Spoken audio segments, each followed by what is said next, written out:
लोग पटना से आगे कभी सोचे ही नहीं कि पटना के ऊपर जो दबाव है उसको आरा जैसे जगह पे भी ट्रांसफ़र किया जा सकता है। सरकार या फिर जो वहाँ के नेतृत्व करता है ऐसी फूट डाल के रखते हैं ताकि व्यवस्था जो है वो सुचारू रूप से चल ना सके। क्योंकि जब भी इलेक्शन का समय आता है तो उनके पास मुद्दा नहीं होता है कि आखिर किन मुद्दों पे हम फिर अपने पब्लिक के पास जाएं।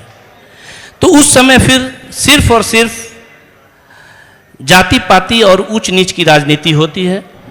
मैनेजमेंट तो वो है कि जो आपके पास संसाधन उपलब्ध है उसमें बेहतर आउटकम कैसे निकाल सके। उस दिन सबको ये आभास हो जाएगा कि उनसे बहुत बड़ी भूल हो गई कि जनसुराज को इतने हल्के में ले लिया।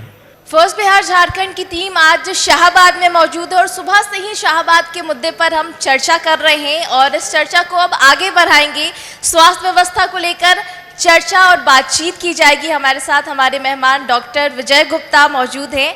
सर, आप पेशे से डॉक्टर भी हैं, समाज सेवा से भी जुड़े कई काम आपके तरफ से किए जा रहे हैं, राजनीति में भी आपकी भागीदारी रही है। तमाम सवाल आपसे होंगे चूँकि स्वास्थ्य व्यवस्था से आप जुड़े हुए हैं, पेशे से डॉक्टर हैं और शाहाबाद की अगर बात कर ले तो यहाँ पर बड़ी संख्या में जो लोग हैं वो अभी भी झोला छाप डॉक्टर से इलाज कराने को लेकर उधर ही उनका रुख होता है क्योंकि अच्छी स्वास्थ्य व्यवस्था नहीं है क्षेत्र में। जब भी ज़रूरत पड़ती है तो लोगों को पटना की तरफ रुख करना पड़ता है या फिर पड़ोसी राज्य बनारस की तरफ रुख करना पड़ता है। आज़ादी के इतने साल हो गए लेकिन फिर भी शाहाबाद की ये स्थिति आखिर क्यों है?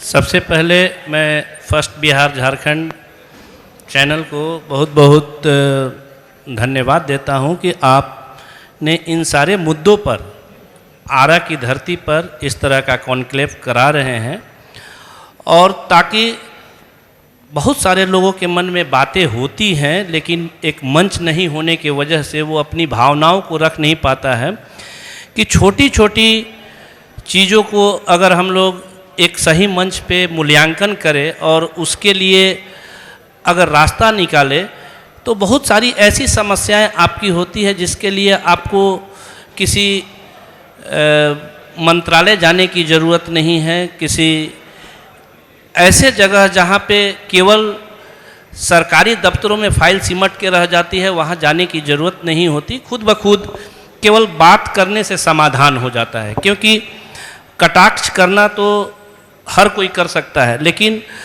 सही मायने में समाजसेवी वही होते हैं जो समस्याओं को उठाते हैं और साथ में समस्या का समाधान क्या है उसके ऊपर भी अपने मंतव्य और बातें रखते हैं। ये दुर्भाग्य है आरा का, जो चीज़ आरा के लिए शक्ति होनी चाहिए थी पटना से इसकी नज़दीकी, वही आरा के लिए दुर्भाग्य बन के उभरा। यहाँ के जनता को और यहाँ की व्यवस्था को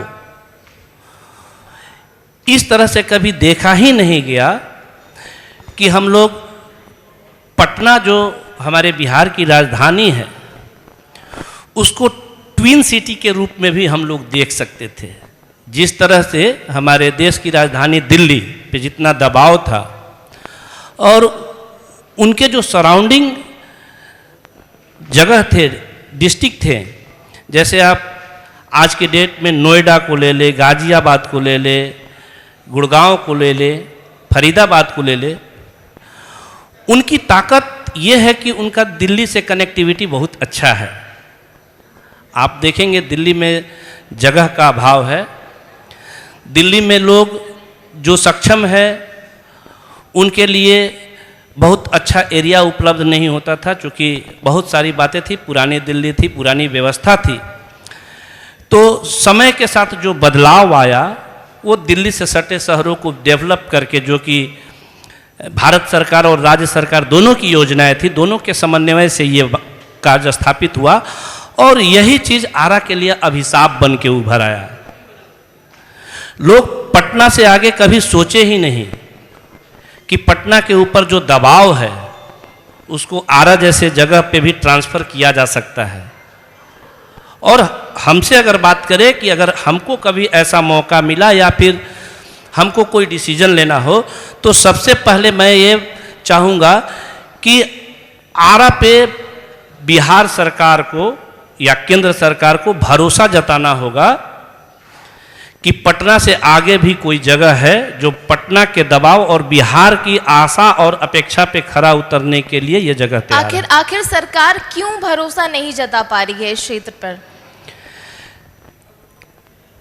पॉलिटिकल कमिटमेंट जो भी हमारे नेतृत्वकर्ता यहाँ पे रहे, उनकी वो सोच ही नहीं रही। लेकिन मैं आपको ये विश्वास दिलाता हूँ कि आने वाले समय में हर पार्टी, केवल एक पार्टी की बात नहीं कर रहे हैं, 1990 के दशक में अगर पार्टी किसी को अपने दल का नेता या अपने विधानसभा या लोकसभा क्षेत्र का नेतृत्वकर्ता के रूप में उनके ऊपर विश्वास दिलाता था, तो उनके लिए उनकी योग्यता किसी से छुपी हुई नहीं थी। जितना ट्रैक रिकॉर्ड आपका खराब था 1990 के दशक में, आप उस पार्टी के सर्वमान्य नेता हुआ करते थे। आज करीब करीब सारी पार्टियां ये समझ चुकी हैं कि अगर आप में वाकई में योग्यता है, आप में विजन है, तो ही आप किसी दल या किसी पार्टी का नेतृत्व कर सकते हैं। और इच्छा शक्ति की कमी, आप किसी बच्चा को जो पैदा होता है वो सारा कैरेक्टर लेके पैदा नहीं होता है। आपके माता पिता, आपके अभिभावक उनके ऊपर भरोसा जताते हैं, उनको उस तरह से ट्रेन करते हैं, उनको उस तरह से प्रिपेयर करते हैं। जब आपकी संगति अच्छी रहेगी तो निश्चित तौर पे जो आपके घर का बच्चा होगा वो एक विजनरी बच्चा निकलता है। और एक विजनरी अगर आपके परिवार से कोई निकल जाता है तो पूरा परिवार का एक अलग चेहरा हो जाता है।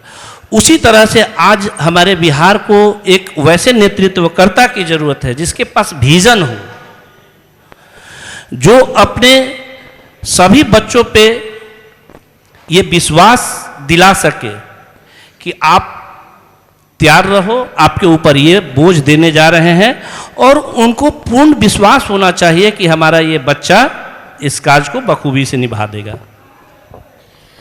चूंकि शाहाबाद की हम बात कर रहे हैं, स्वास्थ्य व्यवस्था का भी जिक्र हो रहा है। बहुत बेसिक चीज़ है जो कि हर जनता, हर लोगों का अधिकार है कि एटलीस्ट उसे बेहतर स्वास्थ्य मिल सके।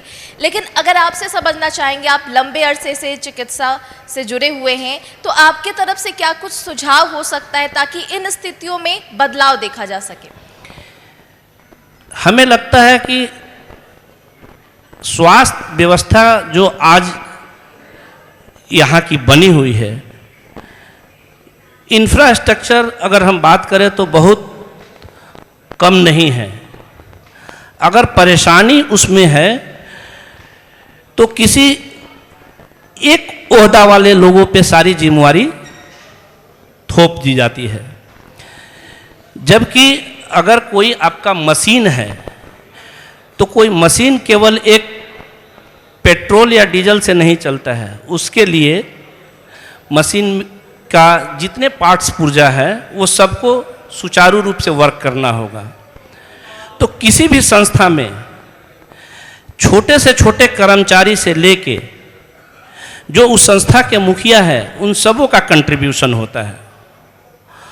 और हमें लगता है कि न सिर्फ केवल स्वास्थ्य व्यवस्था में, बल्कि शिक्षा व्यवस्था या दूसरे भी कोई जो तंत्र हैं जो एक समाज में अपना योगदान देते हैं, कर्मचारियों के बीच में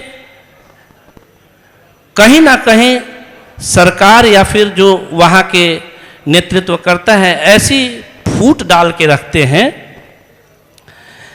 ताकि व्यवस्था जो है वो सुचारू रूप से चल ना सके। क्योंकि जब भी इलेक्शन का समय आता है तो उनके पास मुद्दा नहीं होता है कि आखिर किन मुद्दों पे हम फिर अपने पब्लिक के पास जाएं। तो उस समय फिर सिर्फ और सिर्फ जाति पाति और ऊंच नीच की राजनीति होती है। कोई वैसा सुपरवाइजरी सिस्टम नहीं है जो उस संस्था के मुखिया से ये आश्वासन ले सके कि जो संस्था का छोटा कर्मचारी है उसका भी दायित्व है जो उसके पार्ट का है और वो उसको सुचारू रूप से कार्यान्वित करे। केवल किसी एक कोई भी सिस्टम का फेलियर के लिए अमूमन आप देखेंगे कि किसी एक आदमी को जिम्मेवार ठहरा के बाकी मामला का रफा दफा कर दिया जाता है, जबकि हम समझते हैं कि इस रफा दफा करने से ज़्यादा बेहतर है कि एक टीम गठित हो और एक रिजल्ट के लिए जितने लोग जवाबदेह हो उन सबों से उसके बारे में पूछा जाए और सबकी उनकी जिम्मेवारी को एहसास दिलाया जाए और समय समय पे रिव्यू मीटिंग होते रहे, ताकि एक हॉस्पिटल चलता है तो केवल डॉक्टर से नहीं चलता है, केवल सिस्टर से नहीं चलता है, केवल कंपाउंडर से नहीं चलता है। उस हॉस्पिटल या कोई भी संस्था को चलाने के लिए आपके छोटे कर्मचारी, जैसे मान लीजिए कि स्वीपर का भी उतना ही योगदान है। बहुत अच्छे डॉक्टर हैं, इस प्रांगण में ही देखें, इस रिसोर्ट में ही देखें, ऊंची ऊंची बिल्डिंगें हैं, लेकिन यहाँ पे सर्विस देने वाला एक स्वीपर से लेके एक वेटर, रिसेप्शन काउंटर पे आपका रिसेप्शनिस्ट, हर की अपनी भागीदारी है और आप इस रिसोर्ट का मूल्यांकन हर के एक्टिविटी और हर के परफॉर्मेंस पे करते हैं, ना कि केवल जो इस रिसोर्ट को बनाया है केवल उसकी योग्यता देख के आप करेंगे। उसी तरह से हॉस्पिटल या कोई शिक्षण संस्थान में भी यही बातें लागू होती है। अगर आप अपने कर्मचारी को वैसा माहौल नहीं देंगे वहां वर्क करने के लिए, तो आप इस चीज को समझ लीजिए कि केवल पेमेंट और पैसा दे के किसी को एक जगह पे नहीं बैठा सकते हैं। आपको माहौल बनाना होगा और माहौल के लिए छोटे से छोटे कर्मचारी से लेके मुखिया तक को जवाबदेही तय करनी होगी और उनको अपने आप से फीलिंग आना चाहिए कि हम ये काम करके गर्वान्वित महसूस कर रहे हैं। यहाँ लोग नौकरी के लिए ललायित है, लेकिन जब अपने कार्यस्थल पे जाता है तो उनको वहाँ 8 घंटा का जो अवधि होता है उस अवधि को बिताना मुश्किल हो जाता है। केवल इसलिए नहीं कि वो करना नहीं चाहते हैं, चूँकि वहाँ का इन्वायरमेंट वैसा नहीं है। केवल राशन कार्ड बनाने के लिए घूसखोरी या करप्शन नहीं है, आपको अपने संस्थान में कार्य करने के लिए भी उस तरह का माहौल मिलता है कि आप खुद ब खुद भागने लगते हैं। कोई काम करता है तो करते जाता है, कोई नहीं कर रहा है उसके ऊपर कोई एक्शन नहीं होता है, तो जो काम करता है उसका मनोबल टूटता है। तो हम समझते हैं कि सबों को एक साथ बैठा के इसी इंफ्रास्ट्रक्चर में एक बेहतर रिजल्ट दिया जा सकता है, क्योंकि आज मैनेजमेंट की पढ़ाई होती है। जब हम संसाधन सब कुछ आपके पास दे ही दिए तो फिर रिजल्ट तो अपने आप आएगा, जबकि मैनेजमेंट तो वो है कि जो आपके पास संसाधन उपलब्ध है उसमें बेहतर आउटकम कैसे निकाल सके। विजय जी, आप काफ़ी मशहूर सर्जन हैं, क्षेत्र में भी आपकी अच्छी पकड़ है, जान पहचान है, आपकी प्रैक्टिस भी काफ़ी अच्छी चल रही होगी, लेकिन अब राजनीति में क्यों आप इतने सक्रिय होते नज़र आ रहे हैं? आप पहले भाजपा में भी रहे हैं और इधर अब जनसुराज में भी आपकी सक्रियता देखी जा रही है, वजह क्या है इसके पीछे? देखिए, मैं सबसे पहले तो जहाँ ये मैं बहुत सौभाग्यशाली हूँ कि जिस जगह पे मैं पैदा हुआ हूँ उसी जगह पे आपका इतना बड़ा मंच पे हमको ये मौका मिला, इसके लिए भी मैं आपको धन्यवाद देता हूँ। और मैं धन्यवाद तमाम भोजपुर वासियों का देता हूँ कि आज मैं उनके विश्वास के वजह से ये मौका पाया हूँ। बहुत ही साधारण परिवार से ताल्लुक़ रखता हूँ और अपने पिताजी के कर्मठता के वजह से आज मैं डॉक्टर हूँ, या जो भी इस जगह पे अपनी पहचान बनाए हुए उनकी देन है, हमारे माता पिता का देन है और उसमें हमारा भाई का भी बहुत बड़ा योगदान है। चूँकि मेरा पेशा ही ऐसा है, अगर पॉलिटिक्स नहीं भी है तो वो भी एक समाज सेवा का ही पेशा है। ठीक है, जीवन यापन करने के लिए कुछ पैसे की ज़रूरत होती है, वो तो वहाँ से आता ही है। इसको मैं हमेशा बोलता हूँ कि एक बाई प्रोडक्ट है। आप कोई सर्विस दोगे तो उसका रिटर्न आता है, वो आ रहा है। चूँकि इस प्रोफेशन में आने के बाद, चूँकि हमारा कोई वैसा बैकग्राउंड नहीं था, तो बहुत सीमित लोगों को मैं अपनी सेवा दे पा रहा हूँ। राजनीति में आने का मेरा पर्पस ये है कि जो मेरी सेवा है इसको एक बड़े समूह को पहुंच सके, मेरे विजन का फायदा एक बड़े समूह को हो सके। तो आज के इस दौर में या तो आपको बहुत बड़ा पूंजीपति होना होगा या फिर आपको एक पॉलिटिकल प्लेटफॉर्म होना चाहिए, ताकि आपसे जो जुड़े हुए लोग हैं उनकी आप अपेक्षाओं पे खरे उतर सके। तो पॉलिटिक्स में आने का मेरा एकमात्र मकसद है कि मैं अपने विजन और अपनी सेवा को एक बड़े समूह को दे सकूं। प्रशांत किशोर पर भरोसा कर रहे हैं आप, वजह नहीं बताया आपने। पहले आप भाजपा में थे और अब इधर जन स्वराज की तरफ आपने रुख किया है। सही बात यह है कि पहले मैं किसी दल में नहीं था। जिनका विजन अच्छा जिस कार्य के लिए था मैं उसको सपोर्ट करता था। हमारे नेता प्रशांत किशोर भी बोलते हैं कि जनता की जो अपेक्षा लालू यादव से थी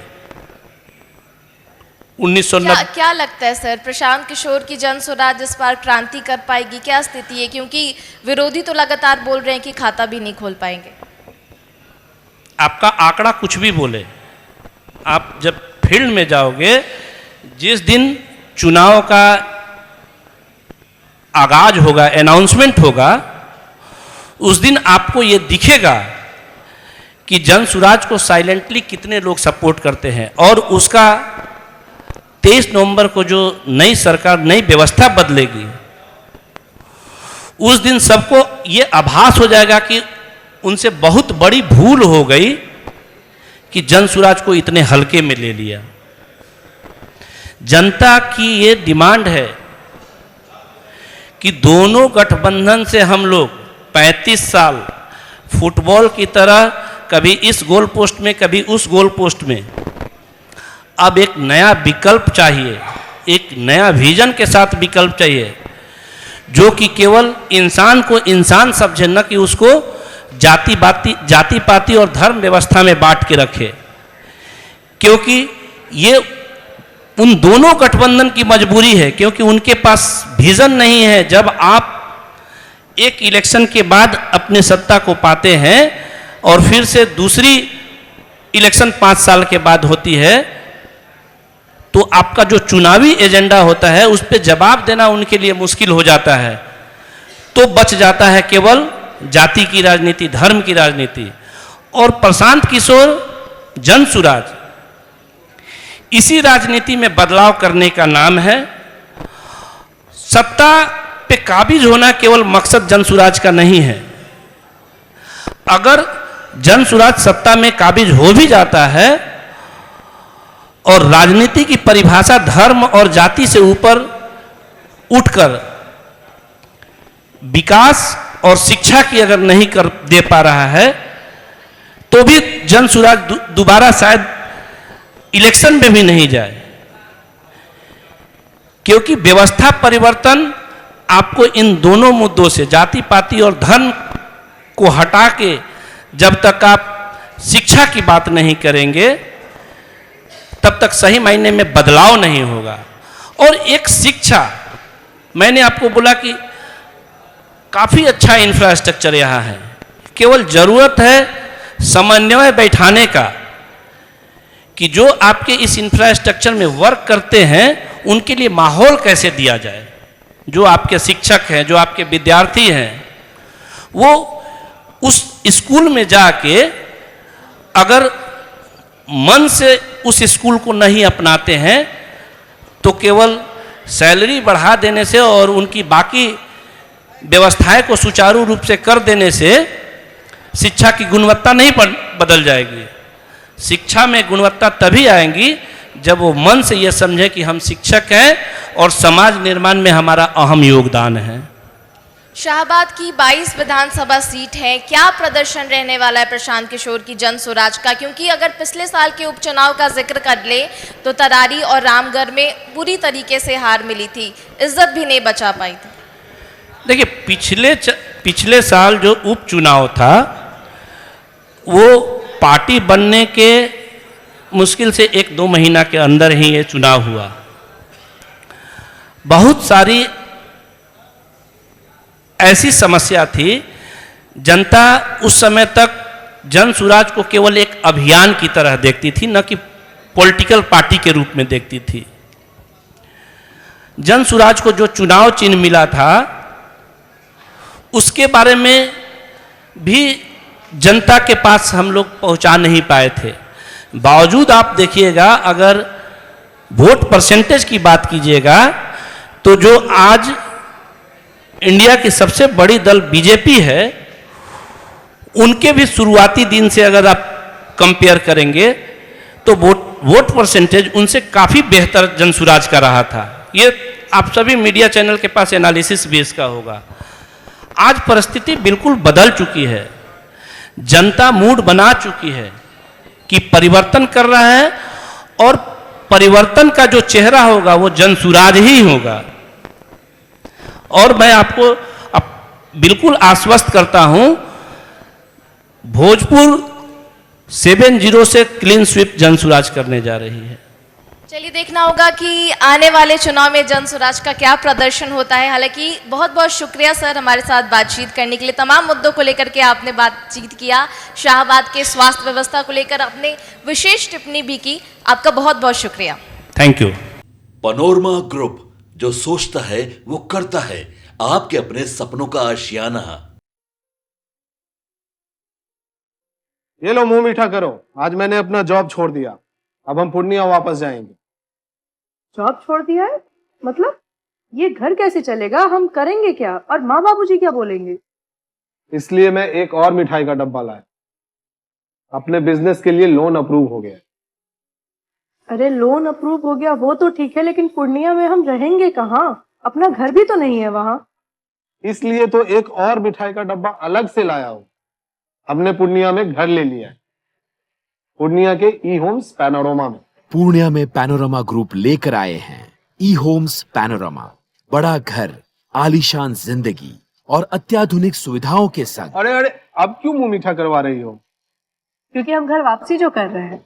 घर वापसी की खुशी पूर्णिया में ई होम्स पैनोरमा के संग। ई homes panorama, luxurious lifestyle redefined.